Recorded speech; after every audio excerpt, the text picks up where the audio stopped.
Ang pagkahilig ng kabataan sa sayaw at kanta, mamaya mapapakinig natin ang sagot naman, rebuttal ng negative side. Ngayon po, tuloy tayo sa ating tagumpay portion. Ito kung maganda po ang ating pag-uusapan ngayon sapagkat dalawa po ang ating tampok na panauhin na siyempre kapwa po kabataan pero magkaiba po ang kanilang field, ika nga. No? Yung una po na ang kanya pong field ay sa larangan po ng matematika. At nako, ito na po yung mga kanyang napagwagyan. Fourth year po siya ngayon sa Philippine Science High School, third place division finals ng 10th Philippine Math Olympiad, first place ng national finals nitong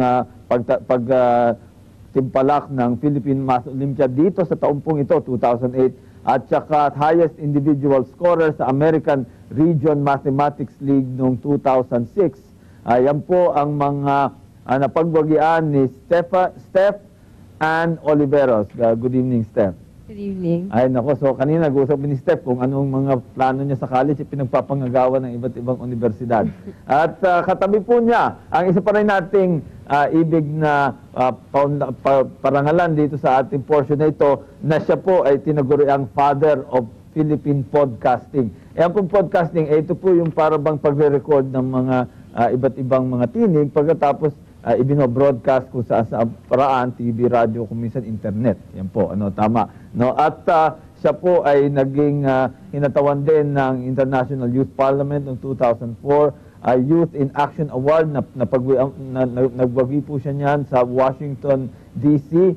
At nagwagi rin ang Global Youth Action Award sa New York noong 2003. Ako napaka-aktibo po, the youngest dubbing director at founder of Creative Voices and Voice of the Youth Network, si Pocholo Gonzales. Good evening, Poch. Yes, good evening po. Magkasama kami pala noon sa Malacanang, nung siya parang kasama doon sa campaign team, no? Yes, sa Strong Republic. Yan, oo. So maganda yung nagkaroon ng kaunting pagtutunan. Pero ngayon siya po ay meron ng sarili niyang iba't ibang mga gawain.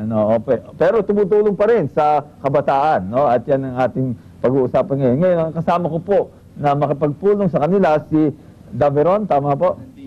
Dave Ron. Okay, Dave Ron, magandang bagay na bigyan din. Ngayon, si Pocholo, ito, marami kang, you're inspirational no? sa mga kasama mong talents and also sa mga advocacy mo for the youth. No?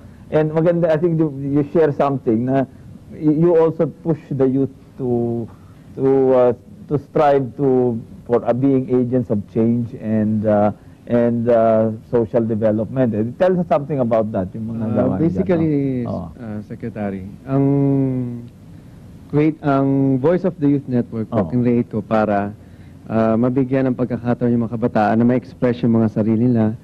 Kumbaga, Creative Voices, Voice of the Youth Network is all about encouraging every Filipino youth to believe in themselves in creating positive social change through ICT and media, information and communications technology. Kasi before, wala pong mga internet pa yan Puro TV, radio, dyaryo lang. Kailangan mag-record nga, tapos ibo-broadcast, di ba? Yes po. Ngayon, may pagkakataon na silang express yung mga nararamdaman nila through podcasting, blogging, and yung mga forums. Sige, papaliwanag ko lang yung kung ano po yung podcasting at vlogging. Yung podcast na sabi ko na kanina, boses po yun, inilalabas sa TV, radio at saka sa internet. Yung vlogging po, ito'y parang susulat ka, tapos ilalabas. Dave, yeah. So, sir, balita ko kayo, father of Philippine podcasting. And balita ko, sir, nagboses daw po kayo sa Meteor Garden. Yeah, actually, sinimulan ko yung podcasting nung year 2000. That's the year when podcast became the word of the year. Nung pong last election, nung senatorial election, lahat po ng tumakbong senador, pinadcast ko. Diba? Tubukan mo nga, isang gimmick dyan, whichever word, voice, o sample. Bali po yung podcast, nirecord ko po sila. Oo nga. Kasama ko po. And then, yung naman sa pagboboses, ayun, nagsimula ako bilang voice artist when I was 16. Sa isang stasyon. So, nagagaya mo ba ibang mga boses? Marami po tayo nagagaya. Subukan mo isa. Sige, isa lang po bang? Wala ilan. Yan, ginagaya ko po sila dating Pangulong FDR. Sige. Papatingin ka. First of all, I just want to congratulate ang say ng kabataan. Napapabuhay kayo para sa Philippines 2000. Yeah. Galing-galing mo nga, Secretary. Mabuhay ka. O naman si Paringap. Alam mo, masasabi ko lang, congratulations sa ang say ng kabataan. Ang masasabi ko lang, hirap. Sino ka ba? Nasaan ka ba? Wala nga naman, hirap. Nasa tunay na samahan. Iba na may pinagsamahan. Napakaganda naman ito. Ito ang say ng kabataan. Pasok, labas ako. Ay, ang say ng kabataan, number 1 yan. Yun, so iba-iba pong bote. Si FBR, ERAP, si Mark Logan, Mike Enriquez, Oo. Sir PG. Ay, nako, delikado itong makasama sa video, ano? Yung mga alam mo, 5 yung kausap mo, ano? Ayan po yung sample. And then yung hinihingi mong sample sa Meteor Sa Garden. Meteor Garden. Ako po yung nagboses sa father nung si Sancha. Yung bote niya, Oo. Ala naman eh, ako ang tatay ni Sanchay. Kamukha mo si Daming Sir. ayan ba. Siguro marami po kayong mga nanonood nun. Pero siguro, ang tinatanong siguro marami natin kabataan, paano ba napapasok sa ganitong field at saka ano ang kailangan para talaga maging successful ang isang kabataan? Yung sabi nga namin, mas mahirap po maging voice artist kaysa maging doktor, abogado, o engineer. Kasi we're just 500 all over the Philippines. Oo. Ganun lang kakonti. Pero kumpara sa mga doktor, mas marami sila. Mhm. Pero ito, naniniwala po ako, dedikasyon lang at paniniwala sa sarili na, sige, kung kaya mo, gawin mo. And yun nga po, kaya kung kinreate din yung Creative Voices, para mabigyan ng pagkakataon yung mga taong gustong maging voice artist. Kasi nga tinatawag ang mga voice artists na we are the number 1 salesperson of a product. Kung wala yung boses, wala naman kayo mapapakinggan tuwing umagang commercial, hindi kayo bibili ng produkto kasi wala nagsasabi sa inyo. Okay. Well, tabi tayo magtatapos na lang. So I'd like to give a last word to you, Steph.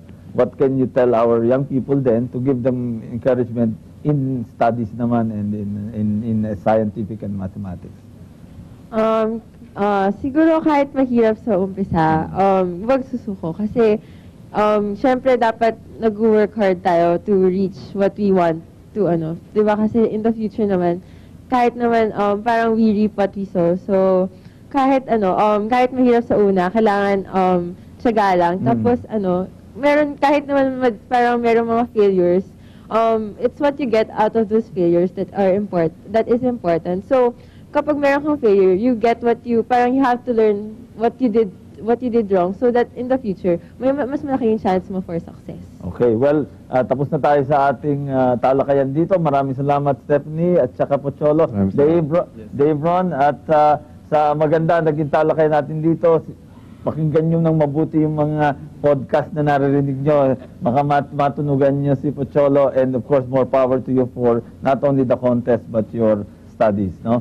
Thank you very much. Tayo po ngayon ay tuloy na dun sa huling bahagi ng ating debate. Ito na po, sa ating debate, ang negative side, sasagot na po. Ito yung kanilang rebuttal dun sa affirmative side, sa kanilang pong pananaw. Hindi naman sobra ang pagkahilig ng kabataan sa tagtog at saka sa pagsayaw. Narito si Paulo Ray Aure.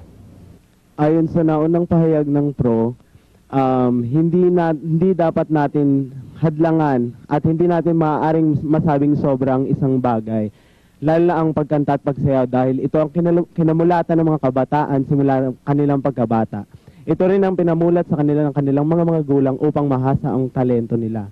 Maaari din itong magdagdag sa kanilang kalusugan at maaari ding isa sa mga pinagkukunan ng kanilang income gaya na lang ng ibang mga singer at mga dancer. Kaya dapat hindi natin tutulan o dapat hindi natin masasabing sobra dahil ito ay makakatulong sa atin. Maraming salamat, Paulo Ray. At maya-maya, siyempre, babalik ang ating mga panauhin para sa katapusan ng ating programa kung saan tatanungin natin ang kanilang mga opinyon tungkol sa ating debate. Sobra na ba ang pagkahilig ng kabataan sa sayawan at kantahan? At ngayon po tayo magbe-break sumandali, pero narito po ang ating numero para sa mga grupo na ibig lumahok dito sa ASK 0915-5555-321. Magbabalik po ang Say ng Kabataan.